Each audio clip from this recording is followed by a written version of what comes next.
And if you assume that all of us, each of us is to a certain degree selfish at our core, simply because survival mechanism within us demands of us to be selfish, then maybe those political games that we observe being played are much simpler than they seem to be, and much less about what is being said and much more about what is being exchanged in the background. Right. Or if something is on a discount and you know, or at least you make a bet that it will be worth more into the future, then that is a potential trade that might bring you added value simply by taking part in it. Right? They are essentially companies and groups of people and people, individual traders as well, who are willing to go where no one else goes and deal with people that no one else would like to deal with. And so hello and welcome to WS Podcast. My name is Farchy, I'll be your host.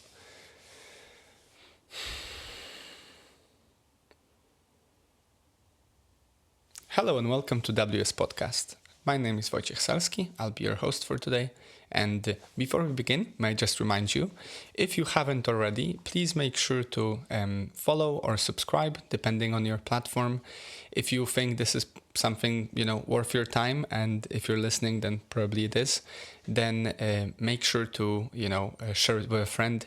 Maybe suggest this episode to someone who would like to learn something about this book or any other of the episodes and ideas and books that we've explored so far. And quite frankly, thank you so much for being here. It means a lot, and it goes a long way. Thank you for all your emails and messages. I've actually received so many emails recently, and I have some really cool interviews lined up for you. And so I can actually feel more and more these days just kind of, maybe a good way to put it would be to sort of reap what you sow, right? We've been working for quite some time. I've been running this show for almost 4 years now. And it means a lot, maybe even over 4 years, I don't know. So thank you so much for being here. Thank you so much for listening. And please don't hesitate to reach out if you'd like to support the podcast in any other way. Follow the link below. There are options there. You can buy me a coffee. I probably should get another one. Feeling slightly dazed by now, but yeah, here we are. Let's see. I have an interesting book for you. I've been postponing discussing this book for quite some time, and hopefully this is going to be a discussion worth your time. I've prepared some notes. I've marked the highlighted parts of the book that I'd like to share with you. Of course, as per usual, I'm not going to share the whole of the book, and I would encourage you to give it a read yourself. The book is called The World for Sale by Javier, Blas and Jack Farchy, and this book was first published in 2021. So the story evidenced in this book, and basically the book is sort of structured in a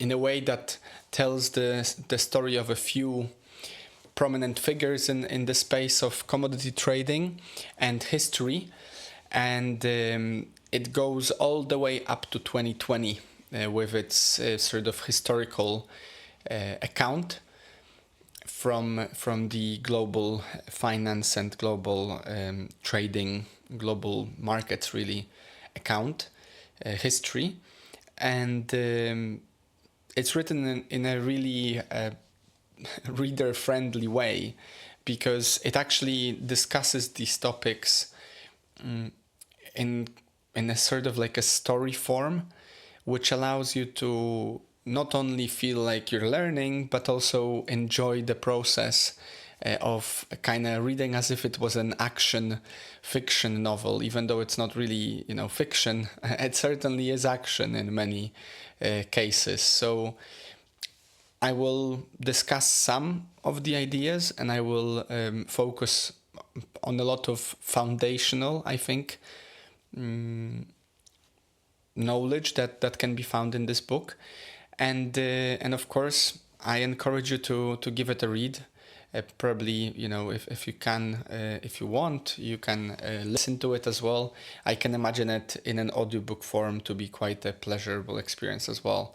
So it's definitely worth your time. I think this is the right season to discuss it, and since we've not so long ago, I think 3 weeks ago, had the discussion about the New Confessions of Economic Hitman, which was of course a book about how through financing and getting countries indebted you can conquer a place. You will see some maybe some comparison with this book's story, and I'll show you some ideas. I'll share some of mine as well, and at the end of the day, if you would like it, then please read it and let me know if you do, because it means a lot for me if people actually do read. I believe we don't read enough these days, so I hope that you're one of the readers, and if you aren't, join us. Now, let's give it a start then. In terms of the first theme I'd like to discuss, it's the broader foundational theme of who are commodity traders and what does it mean. I know some of you might not be from a financial background, some of you might simply not be interested in this topic yet. I actually had a discussion with my wife yesterday about the fact that even though you're not interested in a topic, in a subject, from my perspective, it actually is quite beneficial for you to know a little bit about it, at least, simply not to be fooled and to fall prey to some snake oil salesman or some ideas or some propaganda. And so let's establish some ideas around, like, what does it mean to be a commodity trader? What do they do? So in terms of commodities, the way I understand it in layman's terms, is any sort of good, a resource, usually in physical form. We don't really trade commodities at the moment which are not physical in substance and in their essence, I guess, is a good way to put it.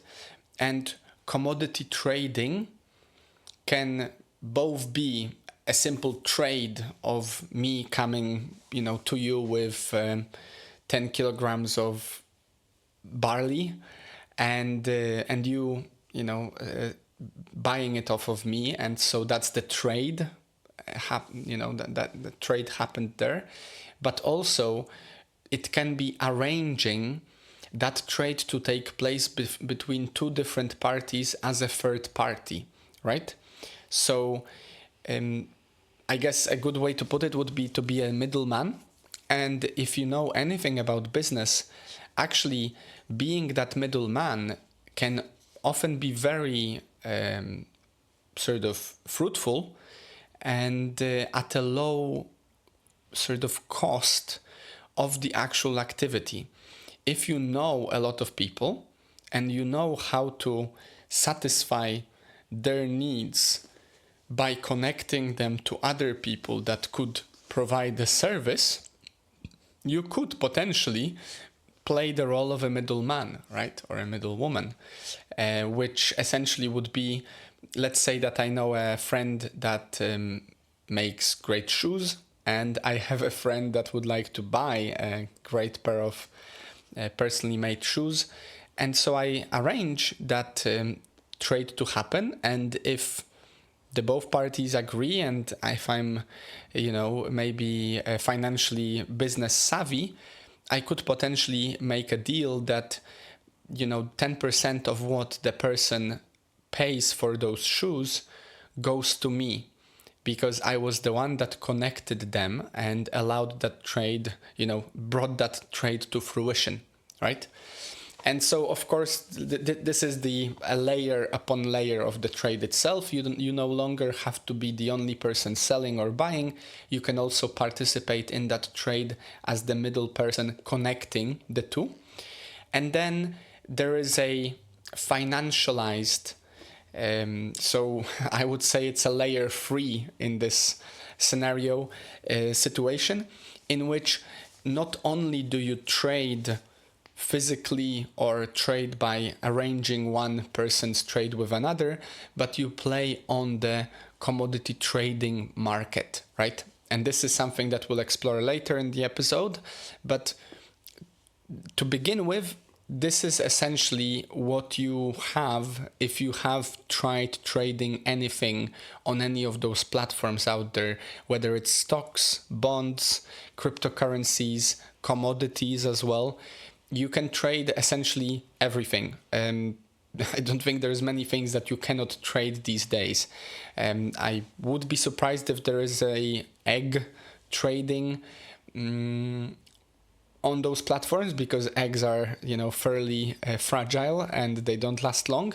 But as long as it's a commodity that is likely to be used and transported across the world and is likely to last a bit longer than, those few months, such as food, although you can also trade food as a commodity trader, you can trade them. And then at that level, we'll come back to later in the episode, I'll give you some just quotes from the book explaining essentially some aspects of trading, because I know this is not a financial show, and I'm just an everyday man, but I think it's beneficial, especially in the day and age that many young people, and not only, are leaning towards trying out their efforts on the stock market, or maybe they want to start, investing in some things. And it may seem really complicated, and at the first glance, it usually is. But as I've explained to you in the previous episodes, and we will be hammering this for another 4 or 5 episodes. I'm not sure where we are in the season cycle. I'll try to put forth to you the basics of these ideas, the way I understand them also, with some quotes, to ensure that you are not easily fooled, and at least you have some basic understanding of what someone might be offering you, or what might be advertised, in your environment, wherever you are. Now, in terms of the 3 major participants in this story written by Blas and Farchy, there are 3 companies, and these are Glencore, which is a trader of metals mostly, Vitol, which is a trader of oil, and Cargill, which is the agricultural trading company. Now, a really cool quote here that I'll bring up straight away from Cargill, actually, which sort of sets the scene, I think, and we'll explore that in a second, is this one. The history of Cargill has been to go to places where other people won't. That's where opportunity is. Whether there is a crisis or threat, or things that are high risk, that means there is opportunity. That's the CEO of Cargill stating, for the benefit of this book, what are they all about. Now, let's lean into the basics of the basics, the foundations. Who are commodity traders, in the words of the authors? Their influence is not limited to the economy. The commodity traders' control over the flow of the world's strategic resources has also made them powerful political actors. They are the last swashbucklers of global capitalism, willing to do business where other companies don't dare set foot, thriving through a mixture of ruthlessness and personal charm. Many have traditionally viewed their superior access to information as a competitive edge, and so have gone to great lengths to avoid giving out any information about themselves. As Ian Taylor, who died in 2020, said as he sat down with us for an interview for this book, "We would prefer you not to write it." Now, you may ask, those are some random quotes. Basically, one quote says that they are potentially as powerful as politicians in this world. Second one points out that they are basically these ruthless and potentially charming individuals that do exercise the global capitalism idea. And then the third one is essentially just a brief underscore that some of them, if not all, would rather stay in the shadows and not be exposed with their work. To me, that sounds a hell of a lot like some sort of secret agent stuff. And in many ways, as you will explore in this book, it does feel like that. As the quote says at the very beginning, they are, and this ties into this idea of the middleman, they are essentially companies and groups of people and people, individual traders as well, who are willing to go where no one else goes and deal with people that no one else would like to deal with. And so they can take advantage of those opportunities, and they are low in risk aversion, and they are highly motivated to basically get the deal done, right? And I guess that's what the CEO of Cargill meant when he said that they are willing to go wherever the opportunity lies, no matter the consequences. Now, another quote here for you is, "The focus of this book is the companies and individuals whose business is buying and selling physical commodities. It is they who control the flow of natural resources around the world. It is in their hands that an almost unique type of political and economic power is concentrated. Our focus is on the companies and individuals whose main activity is neither producing nor consuming commodities, but trading them. These are the companies sometimes known as the independent traders or the trading houses." So, in terms of the trading, buying and selling, as you'll explore in the book, there are many instances where, by being so open to risk and so, let's say, unbounded by the social, political, ideological, norm, these guys and girls and essentially these businesses have been making the deals that could otherwise not have been made, essentially, by shaking the hands of those that no one else would shake hands with, and going to places where it seemed too difficult or too dangerous or too risky to try. And a prominent figure in the business, and I have a friend who's actually a commodity trader, and after reading this book, I sent him a voice note, just like basically saying, "Oh my God, I understand now what you do, and it's crazy. Like, is this what you do?" And of course, like, he's not gonna. Even if he did some crazy stuff, I don't think he would admit it over a voice note. But he did instantaneously mention a name, suggesting that I read a biography or, I'm pretty sure it's biography, not autobiography, of Mark Rich, who's one of the prominent sort of godfathers in some ways of the commodity trading businesses.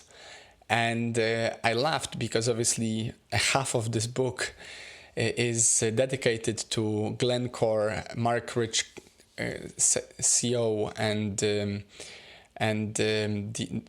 the businesses that he was invested in and participating. And of course, it just shows that even in the commodity trading sphere, even right now, these guys still are considered and probably will be forever, or until commodity trading stops being a trading, which I don't think anytime soon, to be like the heroes or like the godfathers of the whole industry. And it just sort of proved to me, as I talked with my friend afterwards, that this book has something in it that is worth sharing with the world. I discussed at the time with him whether or not I should make a podcast about it, and he said that maybe I should wait for a season when it's a bit more entangled, not just out of the blue. And fair point, that was the idea of the season, being a bit more about global economics and finance. But yeah, so I know for a fact from a commodity trader who is an active commodity trader that these guys were the real deal, and this is exactly how they did. We don't know how they do now, right? This is not the part of the book. Now, an important thing here that I wanted to sort of tie into what we've explored before, if you remember from, I don't know which episode it was, whether it was the Bitcoin episode or whether it was the Let's Talk About Money. I'll make sure to link all of the episodes that I do believe are relevant below, and you can check for yourself, but I'll reiterate. There is a saying, a quote someone said, and I don't want to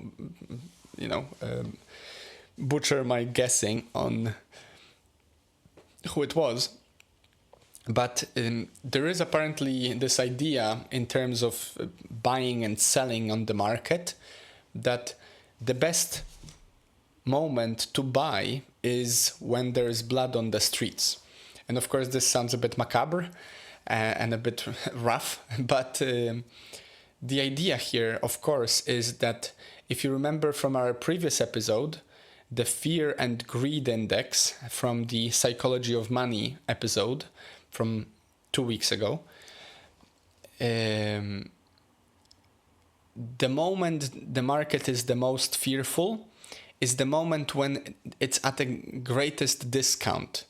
And of course, this is not a set in stone rule. Like, if you might check the fear and greed index and find that it's extremely fearful, and yet the price of something might not be as low as it could be. So don't quote me on this, and don't start making some trades just based on the index and not even looking at the chart or asking yourself what is it all about. This is not financial advice, it's just cool idea, really. But to tie it with this one, it seems to be an obvious dynamic that if you want to take advantage of any trade whatsoever, you would buy it at a lowest possible cost and try to sell it at the highest possible value, right? Highest possible price. It's the same case with anything. You can buy something from someone because it's broken. You can fix it, so you have added value to it, and then you can sell it off as something that is not broken for more. You can at the same time, or similarly, buy a box of Lego now, and while it's still on the market, it's gonna keep a certain price. But we know that in a few years' time, Lego will stop producing that particular set. And so if you kept it untouched and new, in a few years' time, you're likely to be able to get more in dollar terms, pounds terms, whatever, for that set to sell it to another. And so you've speculated on the price here, right? You made a bet that in the future it will be worth more. So you take it now, you keep it, you store it, and then in the future you sell it, right? And I just wanted to mention it here because it's not only applicable to you, a retail investor, or to you, a person who's just trying to get by, to save some money, to get your kids into school, to get yourself a better deal going forward, to maybe just bulletproof your pension or whatever. But it also applies to huge commodity traders and to the global market at large. All of these apply to everyone. That's just simply how the market works. And I think it's a great and empowering idea for us to reflect when we think about our little lives, that people in positions of power making trades for millions and trillions worth of dollars, pounds, whatever you want to use, still use the same idea, right? If something is on a discount and or at least you make a bet that it will be worth more into the future, then that is a potential trade that might bring you added value simply by taking part in it, right? Now, let's get to our second sort of theme, which is the 4 global economy developments described in this book, right?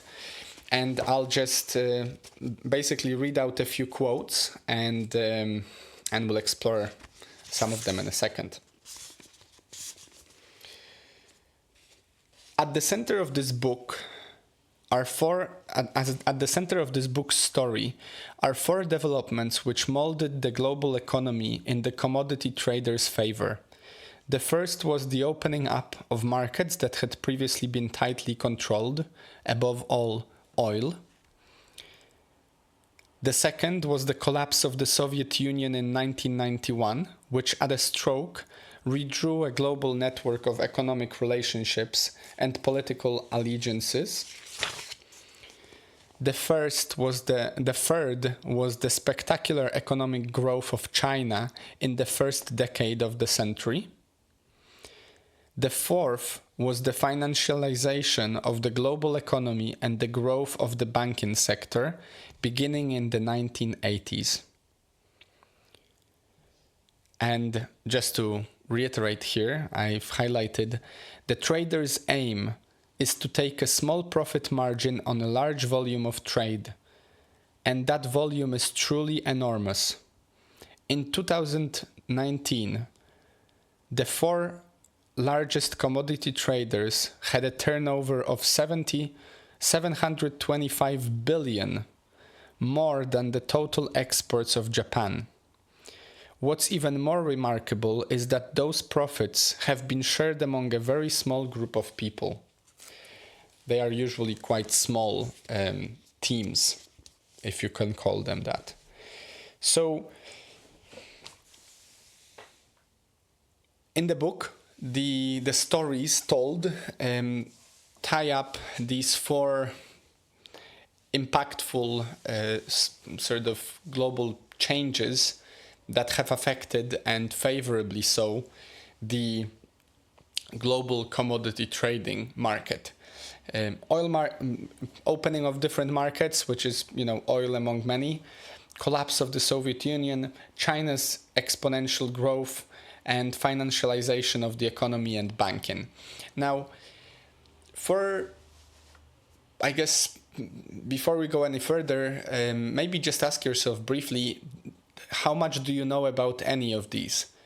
If you're like myself and were brought up in a country which sort of participated in the collapse of the Soviet Union, even if you were not there to see it, you're likely to know something about that period. Of course, what you know might not be exactly what happened. History is a very difficult topic to address without affecting it by the perspective we take. But depending on where you're from, I know a majority of my listeners, a majority of you, my dear audience, are from the United States and from the UK.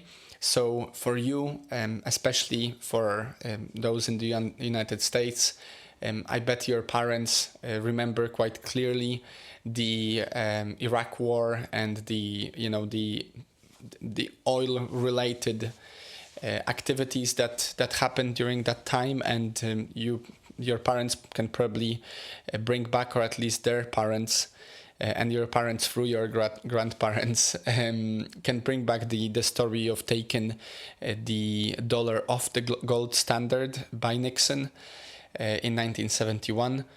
So these are or maybe 1970. No, I think it's one. Anyway, don't quote me on this. Check it. I don't remember exactly the dates all the time. Depending on where you're from, some of these might sound more like something you can relate to, and some less. For me, one that has definitely influenced my understanding of the world was actually the interlinked, sort of intertwined collapse of the Soviet Union and China's growth as a manufacturing base of the world. And of course, we are all benefiting from China's manufacturing over the past decades. One could argue whether or not we're benefiting on all fronts. This is not the part of this episode. And I don't feel like I should be the one discerning and deciding on those things and casting stones of judgment. But for me personally, I was brought up in a country, in a post-Soviet country, which my parents remember the revaluation of our currency. They remember the time when one would have to stand in queue outside the shop. The shop was usually empty. Unless you knew the shopkeeper, you were unlikely to get any good quality products. And the products that were there, you not only had to pay for them in money, you actually had to also have a piece of paper stating that you can buy them. This was what the Soviet regime, introduced as a way of rationing, obviously the dwindling, supply of whatever they haven't had. So it was a huge shock for, on a positive front for sure, for my parents to live through the time when standing in queues outside the shop and, trying to be there early on, sometimes hours before it would open, to make sure to get that piece of bread, to get that toilet paper, which was a huge luxury, and this is no joke. I'm pretty sure we sort of experimented with that a little bit during COVID, when people panicked and toilet paper was one of the things that suddenly it turns out everyone needed. But it's no joke. You can look up photos of people from Poland during the Soviet times, literally carrying toilet rolls as a bandolier across their body, because that's how you would buy them per, you'd buy one roll each, and you would just string them along and carry them like some sort of, it was just a way of transporting them, but of course it also looked quite peculiar. Check it out, it's real. So imagine the shock you experience when you live through those times, and then the 90s roll around, suddenly the regime collapses, you have somewhat of a democratic state forming, and suddenly your country is opened for business with other countries, and your market, your shops, your country, or your city becomes flooded with all these options. And this is what this is the time when I came to be. And my parents remember times when it was really difficult to buy any toys whatsoever. I remember a time like any other when shops were full of toys, right? We had all of the Western movies and food and items suddenly at our doorstep, right? My mom used to every now and then one of their family member would travel abroad for some reason, or if you were lucky enough to have someone living in the United States during the Soviet Russian time in Poland. And then potentially that American uncle, let's say, would send you actual pair of jeans. And of course, for all of you Americans out there, that was probably not a big deal in the 80s. But for an average Polish person, getting a real pair of jeans from United States was a huge deal. And they were worth a lot of money. And of course, much of it was paid in dollars at the time, simply because it was a much stronger currency than devalued Polish zloty, or whatever they had at the time. I'm pretty sure it was still called zloty.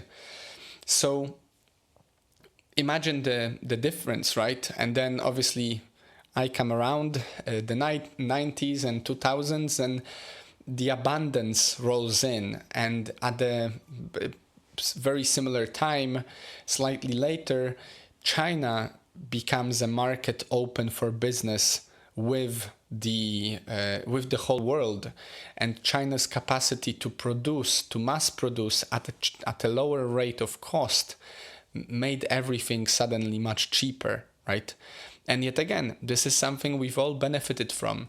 Even if you consider this to be a net negative to the planet or a net negative to your country or whatever, there is no doubt that by allowing a powerful production force to enter the market and sell their products, it definitely allowed you as an average Joe and Jane to use and consume products that were much cheaper, maybe not as good, but certainly cheaper and more approachable in their pricing, most importantly, on the daily basis, right? So these are not trends, and these are not stories that are out there not touching us. These are things like this episode and many of the others we've been discussing recently. These are things that touch and affect us every day. The price of oil going up will affect the price of your groceries. The price of oil going down will affect the price of your groceries. It's all interconnected, and the global market is, in our day and age, really connected to our market. Of course, unless you're living in a state which is completely isolating itself from other markets, such as maybe North Korea. But in many countries, including the ones you're likely to listen from, all of these movements in commodity trading and finance and global politics, all of this will somehow impact your life. And so personally, I believe it's worth exploring these topics, even just on the surface, to be able to understand the mechanics behind them, or at least to understand how they can affect you. And so how can you prepare yourself and be better of it, be better because of it, or if you don't, you might get hurt. And this is yet again straight into my mind the quote from Ray Dalio saying, if you do worry, you do not have to worry. If you don't worry, you do have to worry, right? We should, and I would encourage you to do your due diligence and sort of read deeper than just the headlines, to be able to discern what's going on and understand and apply some skillful decision making to make sure that you and your family and your close circle of friends and maybe someone else benefit from it. And here I just wanted to bring up the book by Nassim Taleb,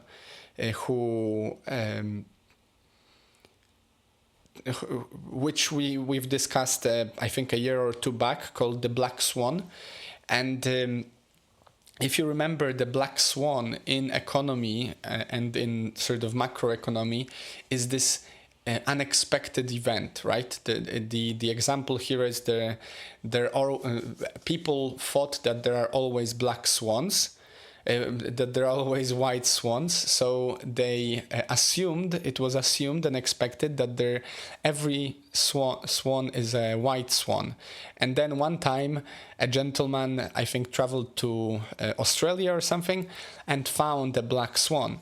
And that's where the origin of this term comes from, which is just because it was that way all of the time doesn't mean it will be that way all of the time, right?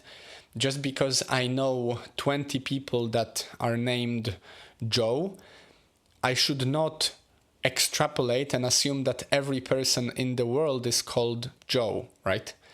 And the black swan event is something that takes place in the world, whether it's a crisis or some sort of a shift in culture, or maybe some catastrophe that shakes us, or some invention that happens, whatever it is, that couldn't have been predicted because it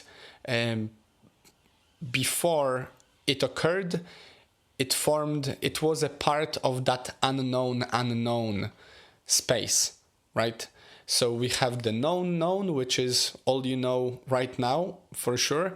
You have the known unknown, which are the uncertainties that you can sort of predict. For example, you know that the bus is coming tomorrow in the morning to take you to work, but it's a known unknown whether or not maybe the bus will be late. And the unknown is whether or not the bus will be late, but you know of that unknown.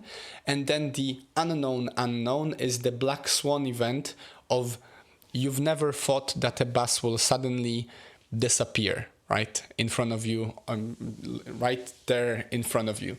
And you simply don't take it into account. You walk up to the bus one day, and then as the door opens, the bus disappears. And that would be a very silly example of black swan event taking place in your daily. So I just wanted to point out here that many of the things that are mentioned in the book and the events that happen and are happening at all times really in the world will be a part of that known unknown and unknown unknown, even though maybe someone knew about it.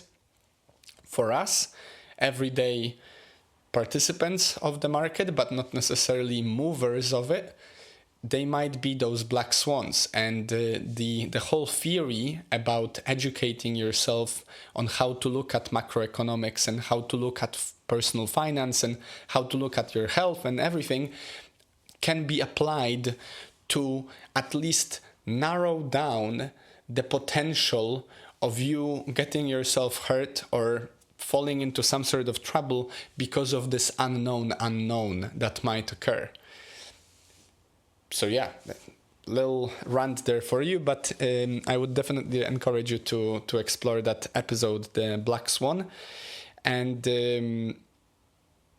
apply these ideas to your daily life and educate yourself about them. Now, the third topic that I'd like to explore, because I don't want to dive too deep into these four global economy developments, is the question that I've posed for myself, but I'm going to ask you first. Is there any politics at all? Or is it all just business? What do you think? What does your gut or your heart tell you? I'm gonna drink some water and you can consider it.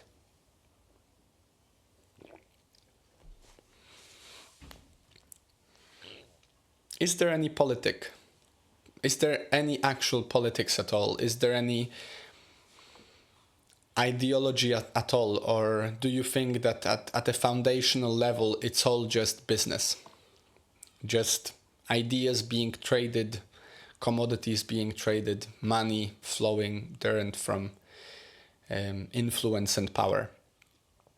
Well, I'm not going to give you the answer. I will give you the answer from the claims from the book, and I'll explore why that might be. But personally, I'm in two minds about it. I think there is a layer to it that might be slightly more on the political, but for the most part, it seems to me, and certainly that's what the authors underscore and highlight, that I've highlighted, is that you should always, in any case, if you're trying to understand what's going on in the world, follow the money, right?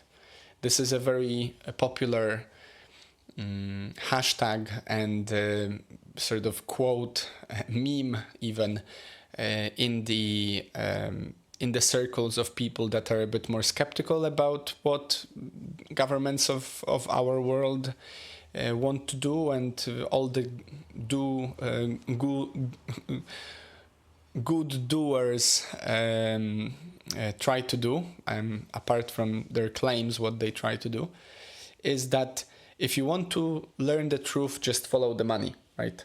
The money is where you'll find the truth, right? So let's explore some of the ideas that are related to this, and I'll discuss with you in a second some of these.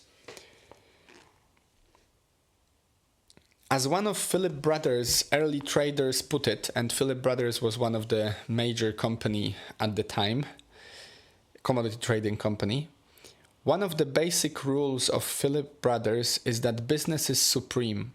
Political matters are not business. Political matters are not business, according to them. The savviest traders used global networks of contacts to gain unparalleled insights into the state of the world economy. With this sophisticated network of market intelligence came a culture of secrecy, as the traders sought to protect their insights. It was a neat distillation of the strategy that the early traders had pioneered. Build a large portfolio of contracts as possible. Build as large a portfolio of contracts as possible. Squeeze your network of contacts for information, and then exploit that information to trade profitably. While the early trading houses had different origins and different styles, they shared an emphasis on hard work, loyalty, and partnership.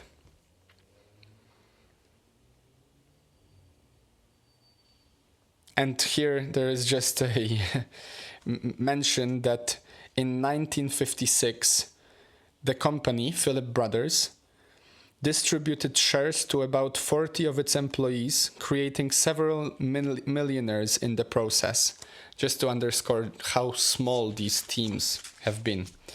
So let's stop here for a moment and just focus on these three, right? So hard work, loyalty, and partnership. And there was a mention that it's all about business, politics is not business, and that they would make connections with people around the world. They would set some contracts with businesses around the world, production businesses and consumption businesses. And then they would tie these two together to make the most of their trades and potential, to play the market, right? In many ways, they became, through that, market makers, right? Because if you think about it, if I manage to control a substantial percentage of, let's say, apple supply in your city, then through a coordinated action of maybe, a story could be, I get one of my contacts to announce that apples are really, really healthy for you right now, and everyone should eat 5 apples a day. And at the same time, I've cornered the market, quote unquote, cornered, to ensure that I have the majority of the supply of apples. I could then make that speculation bet of first, and we'll come back to that in a second, shorting the apples position, as basically stating on the market that there won't be enough apples on the market to meet the needs of the city. And then as that supply shock happens, because it turns out I control all the apples and I simply don't want to sell them, the value and the price value of an apple will go up on the market because everyone wants the apple and no one can get it. And then I flood the market with my apples and earn on that front as well, right? So by being able to provide the service or, in this case, commodities, and stop that provision as well, and at the same time, by the ability with my connected network, managers and all that, to manipulate the situation on the market, I could really take advantage of it all. And this is something this is a theme that over time becomes very reminiscent of the game Monopoly. If you've ever played this most frustrating of games, and personally I think that game is quite stupid, to put it bluntly. I don't think there is much to it apart from Monopoly, right? It's about how monopolies are formed, literally. So if you've played the game at least once, unless you've not finished the game, that over time, simply by luck, one person will end up with all or the majority of the market and everyone else will end up broke, right? It's a zero-sum game. There can only be one winner and other losers. There is no way in playing that game and winning it without destroying everyone else, essentially, right? But it just so happens in markets, and especially in markets that are not completely free, but of course free markets also can have that case taking place, that over time big players tend to amass greater influence and therefore sort of like a flywheel effect impact their position to play bigger and therefore amass a bigger gain. And throughout the book the theme is presented where some of these trading houses end up using their acquired capital to acquire, to take out or to buy out, or literally to manipulate the market, basically bring to its knees a competitor and then buy them out. And they end up monopolizing the resources that they're trading. And then the game becomes more and more in their favor, right? This is the part when the middleman stops being the middleman, really. If you're both the middleman and the person who's actually producing, then you're not really a middleman. Of course, on paper you might still be, but effectively you're rendered the producer. You just try to play both fronts, and of course you will have an advantage because you not only produce, and so you can gain from selling it, but you can also manipulate the supply factor of the economy and therefore actually speculate on the price, right? And now let's go into that speculation before we sort of come back to these qualities of hard work, loyalty, and partnership.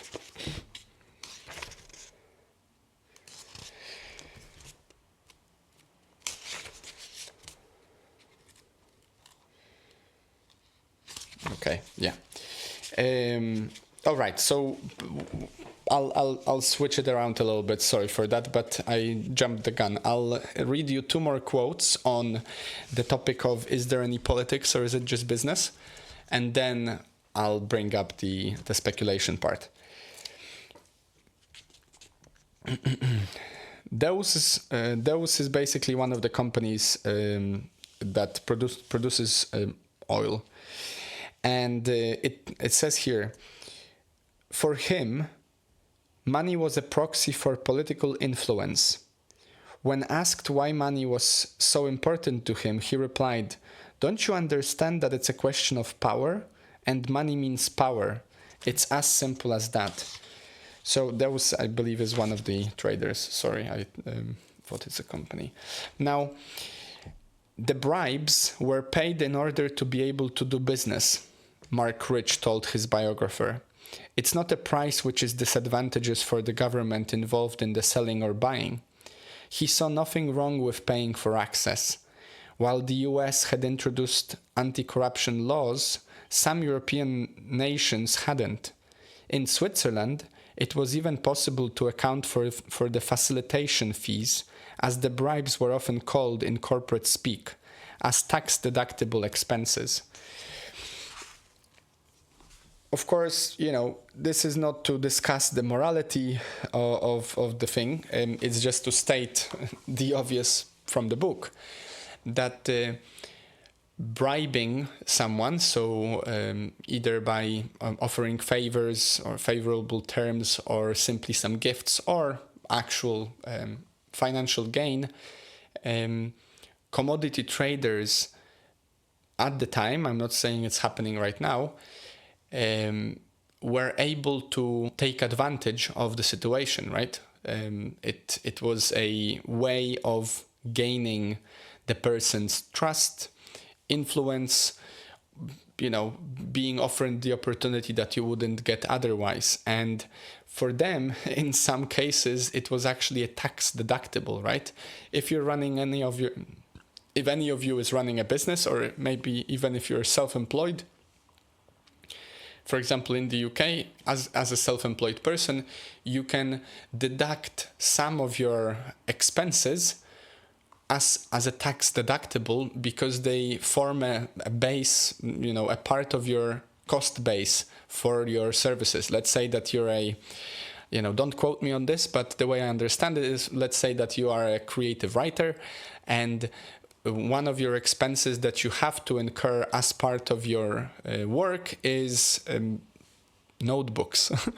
And so you can keep the documentation saying that you've purchased that many notebooks in the year, and when the time comes for tax filling, you can state that you've expensed these as part of your taxable deductible, sort of.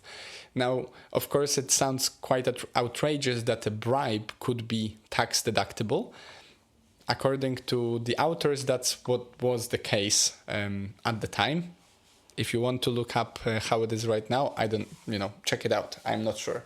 But just to reiterate then and sort of close this topic, ask yourself again, is there any politics? Is there any other game than the game of power and money? Is there any other game than the game of business? And I think this is really, really important for us to observe, especially in our day and age, simply because we are living through really curious, some might say tumultuous, and maybe some worrisome times. And it's very easy to, watch watch some newscast or read an article on the internet and assume that this particular propaganda, this particular ideology, this particular, noble idea is the reason behind people, companies, countries acting. I dare you to sort of assume that there also could be another motive, which is much simpler, much less noble, much less moral in the sense of even considering what morality might be. And that's simply the gain of influence, the gain of power, or the gain of finance, the gain of resources. And if you assume that no man is better than their incentives, and this is definitely a sentence for you to ponder, no man is better than his incentives. If you assume that, and if you assume that all of us, each of us is to a certain degree selfish at our core, simply because survival mechanism within us demands of us to be selfish, then maybe those political games that we observe being played are much simpler than they seem to be, and much less about what is being said and much more about what is being exchanged in the background, or what resources, and some sort of items or finance or influences are being traded as part of these different dynamics. A really interesting podcast that I'll link below, and this is not for those faint of heart, and explore it at your own peril, but it's the Simon Dixon Hard Talk show, which is on YouTube. I'm not sure if he still produces on Spotify. He's definitely on YouTube though, so I'll link the YouTube one. This is a gentleman that personally I think his perspective is certainly quite bleak, and not too assuring, but it's also very down to earth, follow the money analysis that he's doing. And I dare you, if this episode is something that you've been enjoying so far and you consider this to be an important topic for you to explore further, Simon Dixon's podcast is actually one of those ones that I would recommend diving into. And good luck with that. I hope you'll have at least a little bit of fun.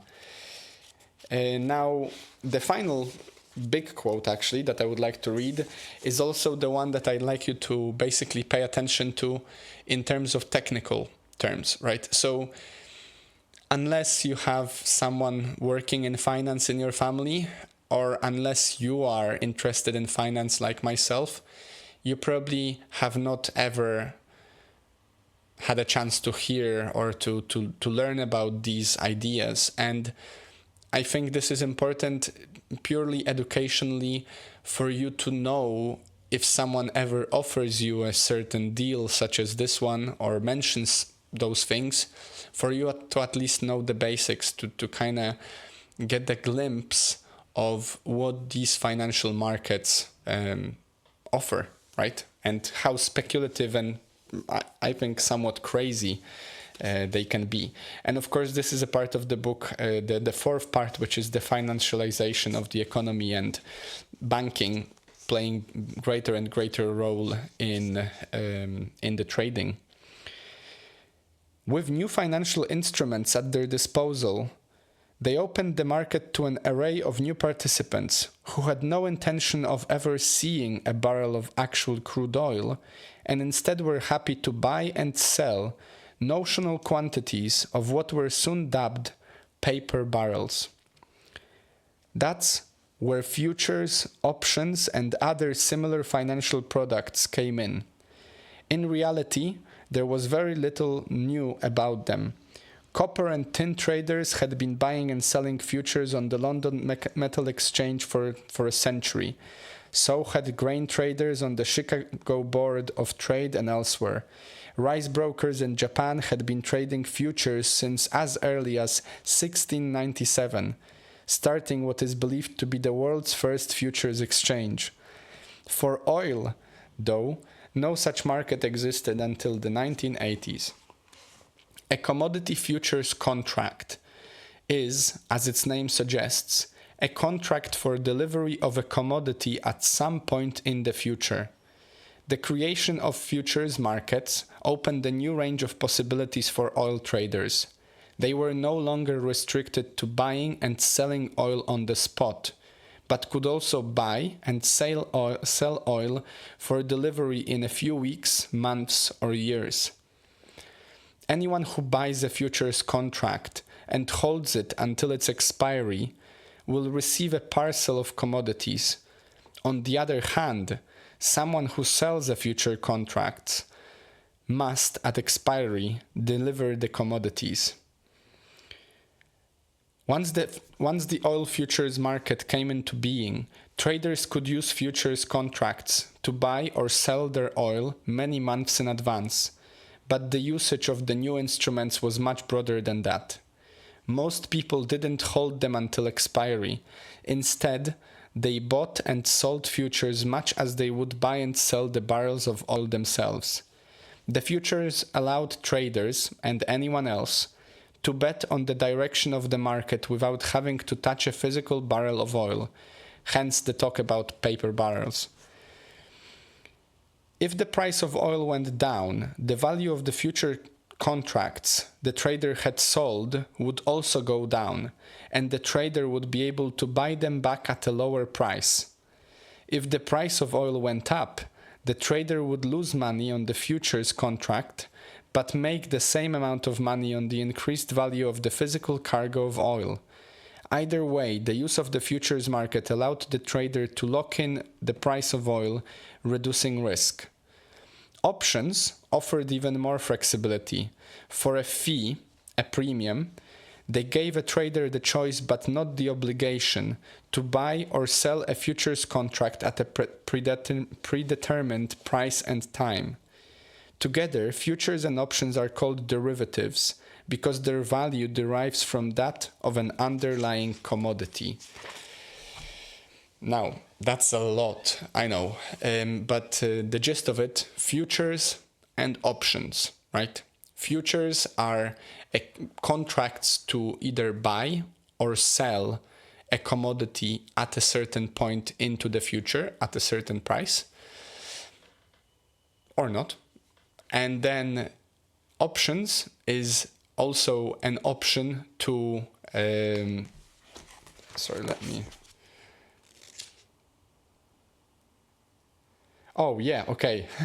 So an option is like a future with an option whether or not you actually want to do it, right?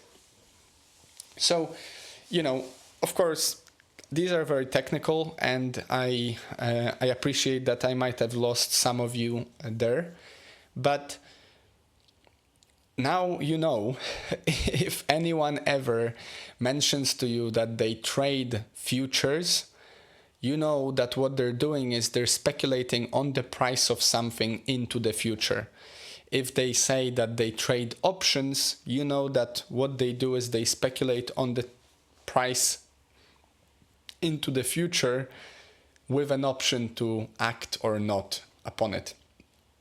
Of course, there is also another layer to it, which is leveraging, which is basically betting on steroids, because what you could do, and I definitely not recommend it, and I actually stressed it quite clearly in the why you shouldn't buy Bitcoin episode, there is an option on the market to leverage your position, which basically means, for example, I bet £10 on the future, but then I take a loan effectively from the market maker, from the exchange, let's say, from the app or whatever, from the bank with whom I'm trading these futures.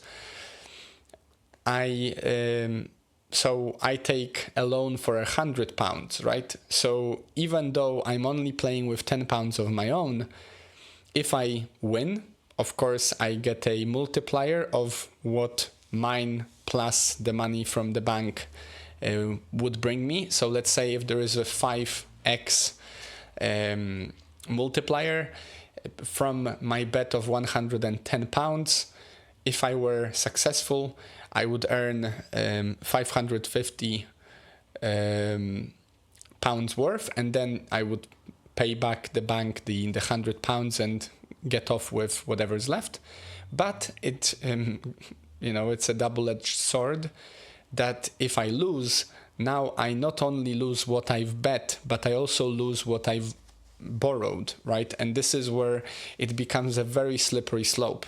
And personally, I don't play those games. I think it's a very scary idea. As I mentioned to you before, I'm quite a fearful person, and I'm quite a greedy person.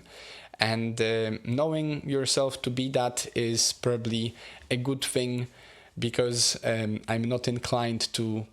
I'm inclined to do them. I just don't do them because I know and I think that it's not going to be good for me, because simply I'm just going to act on my emotions.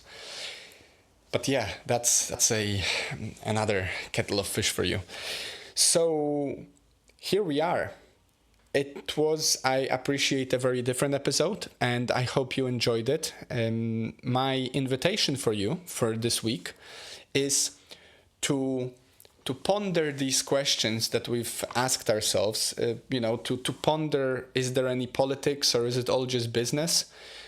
To maybe stop yourself in your track. If you are at some point in, throughout the week, if you are in a situation where some news happen, some political news or whatever, and your emotional response is to, observe it from the standpoint of like ideology or morality or whatever, the goodness of someone's heart, stop yourself and ask yourself, maybe research, where does the money come from for that thing?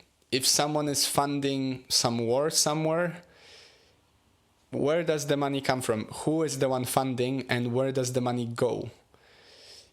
Maybe there is some business to be made in that particular skirmish, Maybe not.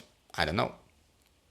If someone's voting for something, or someone is proposing for you some great new solution to your problem, follow the money. Ask yourself, what do they want? Is there anything that they will gain from it? Maybe there is something that you will have to give in return, and they just don't focus on that part, and that's just the small print, right? So just at work, in my audit work, we have this behavioral, rules, whatever, and one of them is to stay professionally skeptical, right? You should showcase your professional skepticism when you're going through financials of a company, when you're, conducting the audit.